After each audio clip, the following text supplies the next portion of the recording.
নমস্কার, আমি জ্যোতিষী শ্রী গৌর ভট্টাচার্য।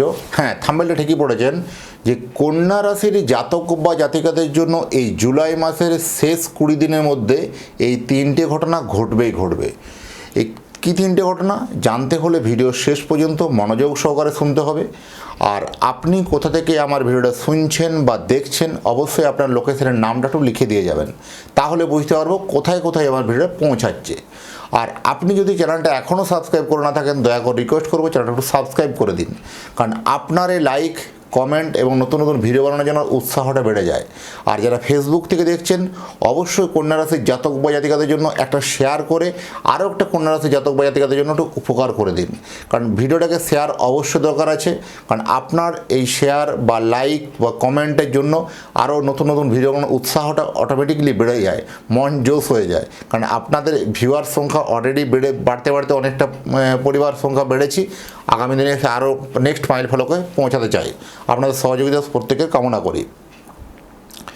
প্রথম বলবো যে আমি জ্যোতিষী শ্রী গৌর ভট্টাচার্য। আমার চেম্বার হলো সারা ভারতবর্ষে একটিই মাত্র চেম্বার। অন্যান্যদের মতো পাড়ায় পাড়ায় চেম্বার, বিভিন্ন হোটেলে চেম্বার, বিভিন্ন শহরে চেম্বার আমার নেই। প্রতিদিন আমি একই জায়গায় বসি। আমি এটাই বিশ্বাস করি যে সঠিক বিচার, সঠিক প্রতিকার যদি করতে পারি তাহলে 10 জায়গায় 20 জায়গায় চেম্বার করার কোনো প্রয়োজন নেই।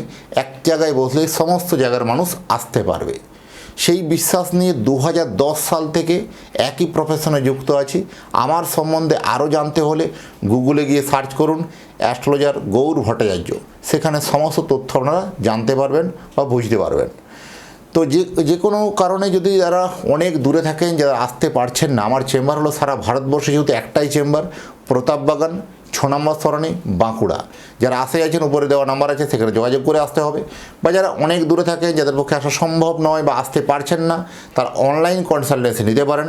অনলাইনে কথা বলার জন্য কী করতে হবে, আপনার নাম, জন্ম তারিখ, জন্ম সময়, জন্মস্থান, এই তথ্যগুলো পাঠিয়ে দিন। পৃথিবীর মানচিত্রে আপনি যে কোনো জায়গায় থাকুন না কেন, সেখান থেকে বসে আপনি আমার সম্বন্ধে কথা বলতে পারবেন বা আমার সঙ্গে সরাসরি আপনি কথা বলে আপনার জেনে নিতে পারবেন আপনার জন্মকুণ্ডলী নিয়ে। এই তথ্যগুলো পাঠাবেন। জন্ম তারিখ, জন্ম সময় যদি কোনোভাবে কনফিউশন থাকে, দুটো হাতে ছবি তুলে পাঠান, হস্তরেখারও বিচার করে বলবো। আর আমার কাছে দেখাতে হলে একটা কথা মাথায় রাখতেই হবে যে নিজের প্রবলেমের কথাগুলো, নিজের সমস্যার কথাগুলো নিজে থেকে বলবেন না, বলবো আমি, পথ দেখাবো আমি। প্রত্যেকটা ভিডিওই আমি বলি। প্রথম দেখুন, রাশি থেকে চতুর্থপতি এবং সপ্তমপতি সে হচ্ছে বৃহস্পতি তুঙ্গস্থ হয়ে রাশির একাদশ স্থানে বসে আছে বৃহস্পতি কর্কট রাশিতে। তাহলে কন্যা রাশি সাপেক্ষে একাদশ ভাব, সেই একাদশ ভাবে তুঙ্গস্থ বৃহস্পতি বসে রইল, চতুর্থ ভাবের অধিপতি, সপ্তম ভাবের অধিপতি। তাহলে 4th হাউস আর 7th হাউসটা অ্যাক্টিভ হলো। এক্ষেত্রে ভালো একটা ইঙ্গিত মিলছে।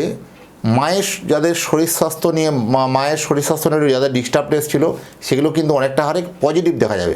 শরীর স্বাস্থ্য অনেকটা সুস্থতার দিকে আসবে। মায়ের থেকে কোনো রকমভাবে গেন, অর্থপ্রাপ্তি, মাতৃকুল থেকে কোনো রকম অর্থপ্রাপ্তির সম্ভাবনা বেশি। জমি জায়গা, ল্যান্ড প্রপার্টি মেবি হতে পারে, এরকম ধরনের কোনো উত্তরাধিকার সম্পত্তি পেতে পারেন। আর্থিক একটা কিন্তু বিকাশ কিন্তু আপনার হবে, কারণ অর্থনৈতিক দিক দিয়ে আপনি অনেকটা ঝুঁকেছিলেন। যে আপনি ভাবছিলেন যে মনে হয় আমার জন্য এই সকল সুখ ঐশ্বর্য নয়, এটার জন্য উনি বারবার ফেড আপ হয়ে গেছেন। আর অনেকেই বলতে শোনা যায় যে কন্যা রাশির জাতক বা জাতিকারা না বারবার অবহেলিত হয়, বারবার লাঞ্ছিত হয়, বারবার উঠে দাঁড়ায়, বারবার কিন্তু এদের ঘুরে দাঁড়াতে পারে। এরা কিন্তু পারে অবশ্যই জীবনের চরমতম সুখটা চিনিয়ে নিতে। কারণ কন্যা রাশির জাতক বা জাতিকারা এরা এমনিতেই দোমনা প্রকৃতির, ফিকেল মাইন্ডেড মেন্টালিটি। দোমনা প্রকৃতি কোনো সিদ্ধান্ত নিতে পারে না, এদের ডিসিশন মেকিং পাওয়ারটা খুব কম হয়। সবসময় কখনো এইটা বলবে, কোনো সময় ওইটা বলবে, কোনো সময় এটা বলবে, ওটা এই করতে গিয়ে অনেকটা সময় এরা অতিবাহিত করে ফেলে এমনি।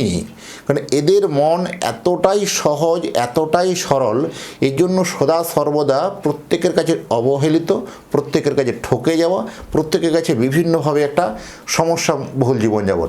এদের বেশিরভাগ জীবনটাই দেখবেন পরিবারটাকে এক জায়গায় বাড়ি, অন্য জায়গায় বাসা বাঁধা বা অন্য জায়গায় থাকা, এক জায়গায় জন্ম হয়েছে, অন্য জায়গায় থাকা, এক জায়গায় বিয়ে হয়েছে, অন্য জায়গায় যে থাকা, এরকম ধরনের লাইফটা কিন্তু এদের মধ্যে একটা লিড হওয়ার সম্ভাবনা বেশি থাকে। কারণ এরা অত্যন্ত হিসাবী, এরা অত্যন্ত কঠোর হিসাব নিকাশ করে চলে, আর এদের ক্ষেত্রে সেই হিসাবেরই প্রবলেম হয়। কারণ এরা অত্যন্ত সব কথাটা, জীবনের সমস্ত কিছু চলার পথটা কিন্তু অত্যন্ত হিসাব করে চলার মতন মেন্টালিটি এদের। সেই মেন্টালিটির প্রভাবে কিন্তু এই জুলাই মাসে কিছুটা সাফার করতে পারে, সমস্যাকে বহুল কিছু আসতে পারে। আর্থিক দিকটা যথেষ্ট ভালো বলবো। আপনার অর্থ যে আটকে ছিল, সেই সব আটকে থাকা টাকাগুলো কিন্তু রিকভারি হওয়ার সম্ভাবনা বেশি। এখানে আটকে থাকা কাজ কিন্তু আপনার সাকসেসফুল হবে।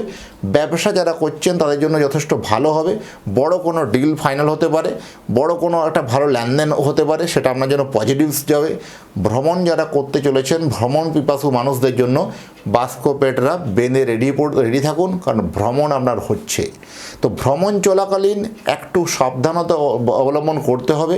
বিশেষ করে পেপার সংক্রান্ত প্রবলেম নিয়ে একটু সমস্যা আসতে পারে, এগুলো একটু বারবার ভেরিফাই করার দরকার আছে।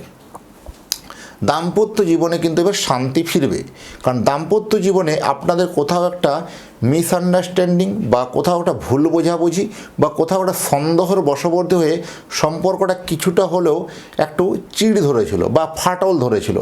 সেই সম্পর্কের মধ্যে আপনাদের মধ্যে দুজনের মধ্যে একটা ভুলটা বুঝতে পেরে যে কোথায় আমাদের ভুল ছিল, সেটা কিন্তু সম্পর্কটা আরও কিন্তু মজবুত হবে বা আরও দৃঢ়তা বাড়বে এবং দুজনের মধ্যে প্রেম কিন্তু জেগে উঠবে, এটা কিন্তু ভালো বলবো।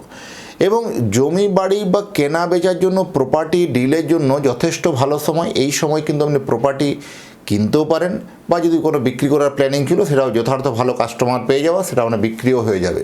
কিন্তু প্রপার্টি কেনা এবং বিক্রি করা আপনার জন্য অত্যন্ত শুভ সময়, কোনো অসুবিধা হবে না।